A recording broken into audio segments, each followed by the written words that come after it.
मौत ऐसी हो जिस पर दुनिया अफसोस करे, यूं तो पैदा होते हैं लोग जहान में मरने के लिए। आज की कहानी एक 32 साल की लड़की की कहानी है। जब लोगों को पता चलता है कि वो लड़की इस दुनिया में नहीं रही है, तो उसके मरने का अफसोस न केवल उससे जुड़े हुए लोग बल्कि हज़ारों करोड़ों लोग, दुनिया भर के लोग उसके मरने पर अफसोस कर रहे हैं। ऐसा अफसोस जब उसकी कहानी आप भी सुनेंगे तो आप भी शायद अंदर से टूट जाएंगे, आप भी दुख व्यक्त करेंगे। इंसान अपनी ज़िंदगी में लाख, 2 लाख, करोड़, 2 करोड़ रुपए कमा लेता होगा, मगर उस सामान्य लड़की ने अपनी छोटी सी ज़िंदगी में इतना रुपए कमाए कि जिसकी कल्पना करना शायद बेईमानी हो जाएगी। मगर आज उसके पास बहुत सारा पैसा है, वो लड़की इस दुनिया में नहीं है। आदाब, नमस्कार, सत श्री अकाल। मैं उस्मान सैफ़ी। आज की जो सच्ची घटना मैं आपको सुनाने जा रहा हूँ, ये सच्ची घटना है महाराष्ट्र प्रदेश के मुंबई की, उत्तर प्रदेश के झांसी की और मध्य प्रदेश के भोपाल की। दरअसल ये 3 अलग अलग बड़े शहरों को ये बिलोंग करती है। 3 शहरों के बारे में कुछ बताती है। अभी 24 दिसंबर की सुबह लगभग 10 या 11 बजे के आसपास कलारी कैपिटल संस्था है, इसके सीईओ वाणी कोला ने एक ऑथराइज ट्विटर हैंडल से, जो ट्विटर था वो पंखुड़ी श्रीवास्तव का है, उससे वो घोषणा करते हैं कि पंखुड़ी श्रीवास्तव अब हमारे बीच में नहीं रही हैं। दरअसल उनकी हृदय गति रुकने से उनकी मौत हो जाती है। ये एक सामान्य खबर नहीं थी, ये असामान्य खबर थी। इस खबर को सुनने के बाद न जाने बिजनेस लाइन से जुड़े हुए न जाने कितने ऐसे लोग अफसोस की एक दलदल में डूब जाते हैं और सोचने पर मजबूर हो जाते हैं कि वो लड़की जो बहुत अच्छी खासी थी, उसके चेहरे पे हमेशा मुस्कान रहती थी। अभी उसकी उम्र ही कितनी थी, 32 साल की तो उम्र ही थी उसकी। आखिरकार उसको क्या हुआ है, क्यों चली गई? सब उसके बारे में जानना चाहते हैं, मगर इसका जवाब अब किसी के पास नहीं है। आज 1 जनवरी 2022 शुरू हो गया है, उसको ख़त्म हुए लगभग 6 दिन का समय बीत गया है। मरने का एक ही कारण बताया गया है, हृदय गति रुकने से मौत हो गई है। लेकिन मैं उनकी मौत का कारण नहीं, उनकी पैदा होने से लेकर उनके यहाँ पहुँचने तक के सफ़र के बारे में बात करूँगा। उनका जो सफ़र है वो वाकई बहुत दिलचस्प सफ़र है। मैं उनकी बात करूँ तो ये उत्तर प्रदेश का एक शहर है, एक ज़िला है, एक मंडल है झांसी। उसी झांसी में ये 22 नवंबर 1989 को पैदा हुई थी। इनके पिता पेशे से बैंक मैनेजर, माँ डॉक्टर, माँ प्रीति डॉक्टर हैं और पिता रजनीश श्रीवास्तव, और एक बेटा है प्रणय श्रीवास्तव। बहुत ही अच्छी फैमिली है, छोटी सी फैमिली है, सब कुछ ठीक ठाक है। इस लड़की की जो शुरुआती दौर से लेकर हाई स्कूल तक की पढ़ाई हुई है वो झांसी का ही सेंट फ्रांसिस्को स्कूल है। वहाँ से इस लड़की ने हाई स्कूल की परीक्षा पास की और यहाँ से फिर अपने सपनों को उड़ान देने के लिए, सपनों को पंख देने के लिए पंखुड़ी श्रीवास्तव घर से निकल जाती हैं और सीधा मध्य प्रदेश के भोपाल पहुँच जाती हैं। मध्य प्रदेश के भोपाल में जाने के बाद राजीव गांधी प्रौद्योगिकी से कंप्यूटर साइंस में वो इंजीनियरिंग का कोर्स करती हैं और यहाँ से उन्हें एक मौका मिलता है इसी दौरान झांसी, मिस झांसी बनने का। सन 2011 की बात है। हर लड़की का ख्वाब होता है, हर लड़की का सपना होता है कि उसकी खूबसूरती की, उसकी काबिलियत की, उसकी बातों की हर कोई तारीफ़ करे। सन 2011 जब आता है तभी लड़की 21 या 20 साल के आसपास की रही होगी। मिस झांसी का जब इसका खिताब दिया जाता है तो पूरे झांसी के लिए वाकई गौरवान्वित होने वाली बात थी।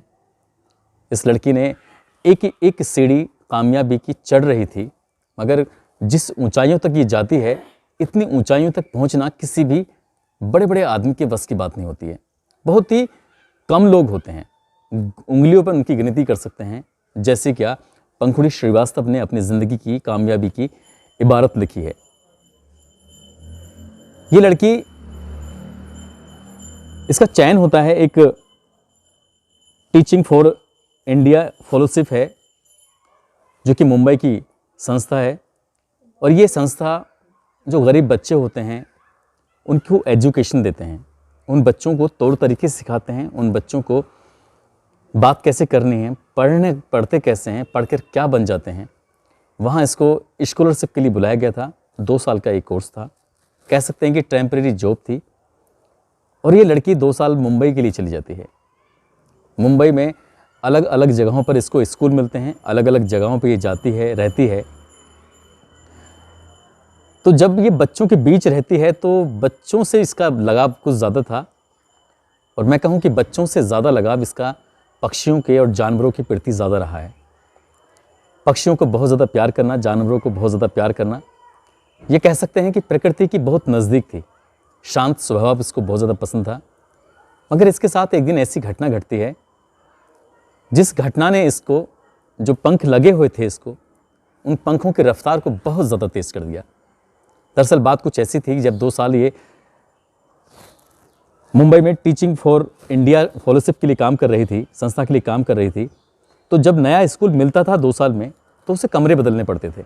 2 साल में 5 कमरे इसको बदलने पड़े, और जब भी कमरा इसे चाहिए होता है मुंबई के अंदर, तो हर बार ब्रोकर को उसको बहुत सारे पैसे देने पड़ते थे। यानी कि इतनी की कमाई नहीं हो रही है जितने पैसे ब्रोकर के पास चले जाया करते थे। अब इस बात को लेकर ये बहुत ज़्यादा परेशान थी, चिंतित थी कि मुंबई में आने वाले बहुत सारे लोग हैं, एक माया नगरी है, बहुत सारे लोग हैं जो बहुत सारे सपने लेके यहाँ पर आते हैं और सपनों को पूरा करने की तमाम कोशिशें करते हैं। तो ऐसे ही पंखुड़ी श्रीवास्तव के भी सपने थे। उसने सोचा कि मेरे जैसे हज़ारों लाखों ऐसे लोग होंगे जो यहाँ आते जरूर हैं मुंबई में, लेकिन उनको रहने के लिए जगह नहीं मिलती है। तब इस लड़की ने एक संस्था बनाई, एक कंपनी बनाई ग्रेव हाउस के नाम से, और उस संस्था में बहुत कम प्रयास में, मैं कहूँ कि सन 2012 में उसने शुरुआत की थी, और पहले ही प्रयास में लगभग 250 लोग इसके अंडर में काम कर रहे थे। ये 9 से 5 वाली ड्यूटी नहीं करती थी, बल्कि फुल टाइम, चाहे सो रही है, जाग रही है, खा रही है, पी रही है, आना है, जाना है, कुछ भी करना है, अपनी कंपनी को ग्रो करने में ही इसका वक्त बीतता था। और पहले साल का जो टर्नओवर होता है, और शायद सुनकर आपको ताज्जुब होगा, 750 करोड़ रुपए एक साल का टर्नओवर होता है इसका। 750 करोड़ रुपए की रकम सुन के भी अपने आप में बड़ी लगती है, बहुत बड़ी लगती है। और महज 20,000 रुपये से इसने अपनी उस कंपनी की शुरुआत की थी, और 250 लोग उसके अंडर काम कर रहे थे। अगर कुछ व्यवहार इसका अपने काम के प्रति ज़्यादा ईमानदार था, तो लोगों से दोस्ती वाला रवैया नहीं रहा, काम वाला रवैया ज़्यादा रहा, उन लोगों से ज़्यादा मिलना जुलना नहीं रहा था। एक बार एक इंटरव्यू में पंखुड़ी श्रीवास्तव कहती हैं कि जब वो कक्षा 6 में थी, और ये थी भोपाल में अपनी बुआ के यहाँ पर, तब छत पे ऐसे झांक रही थी, और एक गली में एक लड़का साइकिल चला रहा है। दरअसल उस लड़के की नज़र अपनी साइकिल पे कॉन्सेंट्रेट नहीं था, बल्कि उसका जो कॉन्सेंट्रेट था उस कक्षा 6 में पढ़ने वाली उस लड़की के ऊपर था, जो कि उसी के स्कूल में पढ़ती थी। ये लड़का कक्षा 7 में पढ़ता है, जिसका नाम आदित्य है। और मैं जिस लड़की की बात कर रहा हूँ, मैं बात कर रहा हूँ पंखुड़ी श्रीवास्तव की, जो छत से उस लड़के को झांक रही थी, और बस एक्सीडेंट हो जाता है, वो लड़का गिर जाता है, उसको चोट लग जाती है, और पंखुड़ी पाठक इस बात पर हंसने लगती है। अब ये दोनों, मैं थोड़ा गलत बोल गया, ये झांसी की बात है, ना कि भोपाल की बात। भोपाल के ही सैन फ्रांसिस्को स्कूल में जो पढ़ रहे थे, तब इन दोनों की दोस्ती होती है, दोस्ती प्यार में बदलती है, और ये प्यार इस कदर चलता है, दोनों एक दूसरे का ख्याल रखते हैं, एक दूसरे के साथ कंपनी में जुड़ते हैं। और ये जो टर्नओवर है ग्रेव हाउस का 750 करोड़ रुपए प्रति वर्ष से लेकर बढ़ने लगता है, और दिन पर दिन ये ग्रो करने लगता है।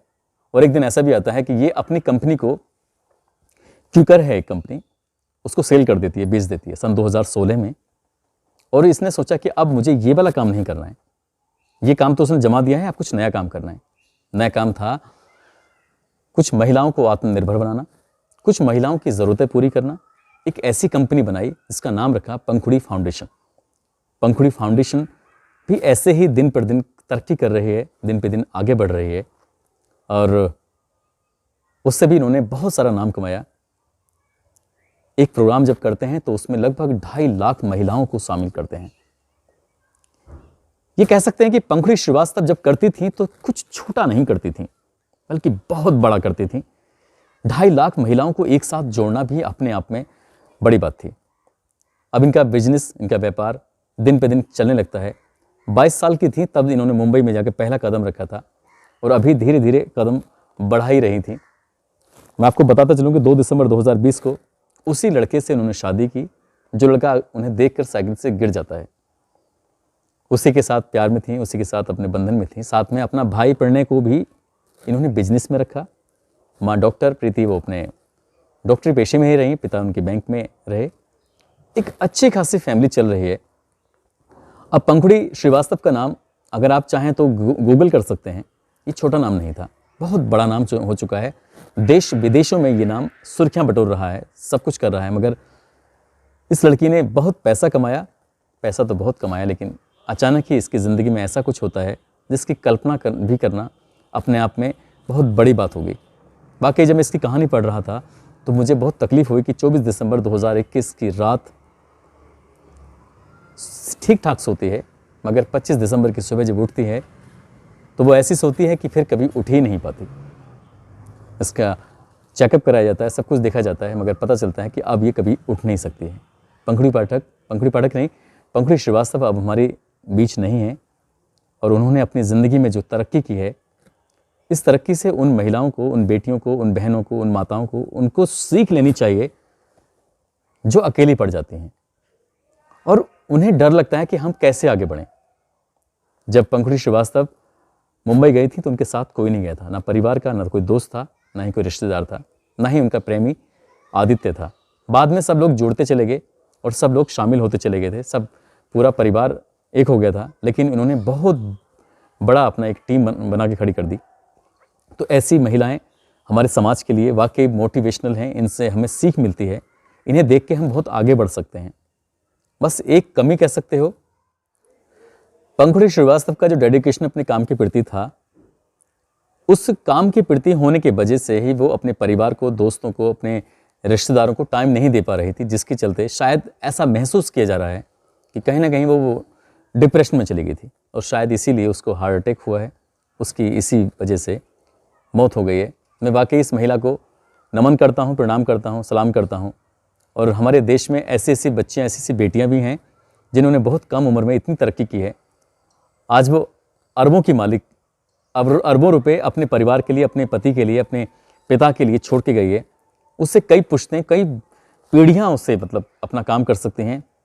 बस मैं यही अपील करूँगा उसके परिवार से कि उसको बच्चों से बेहद लगाव था, उसको पशु पक्षियों से बेहद लगाव था। कम से कम पंखुड़ी के लिए इतना काम तो वो कर ही सकते हैं कि कुछ ऐसा काम करें इस पैसे से कि जिससे उसकी यादें हम लोगों के, हम समाज के दिमाग में हमेशा हमेशा बनी रहे। दो लाइनें हैं